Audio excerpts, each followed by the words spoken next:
যারা মাছের কাঁটা ছাড়িয়ে খেতে পারেন না তারা এইভাবে মাছের কাঁটা ছাড়ানোর উপায় দেখুন। কি সুন্দর মাছ, ভেতরে কাঁটা কিছু তো মাছগুলোকে বার করে নিচ্ছে, কত সুন্দর দেখুন।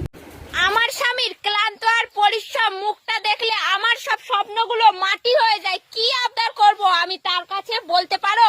সে যদি দিতে না পেরে মনে কষ্ট পায়, তার জন্য আমি কখনো কোনোদিনও আবদার করিনি। কিছু মামুনি আমাকে বলছে ভালো তো কাপড় চোপড়ও নেই, তুই আবার সোশ্যাল মিডিয়ায় ভিডিও করতে এসেছিস।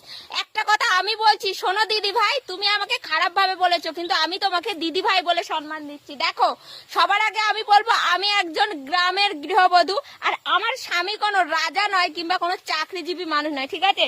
সুতির শাড়ি আমাদের পশ্চিম বাংলায়, আমাদের গোটা বিশ্বে মা কাকিমারা আমি দেখে এসেছি, সবাই আমাদের পূর্বপুরুষ জেনারেশন পরে আসছে।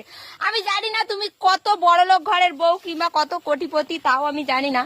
তা তোমাকে শুধু এটাই বলবো, দেখো আমাদের যতটুকু আছে খেয়ে দে, নুন ভাত খাই, ফ্যান ভাত খাই, আমরা অনেক ভালো আছি, ঠিক আছে?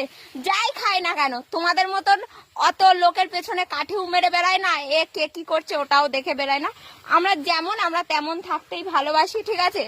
আর একমাত্র তোমাকেই দেখলাম যে এরকম কমেন্ট তুমি করলে। এমনটা নয় যে আমাদের ভালো কাপড় চোপড় নেই, যে আমরা যেখান সেখান যাই আমরা এরকম ভাবেই যাই, এমনটা কিন্তু নয়।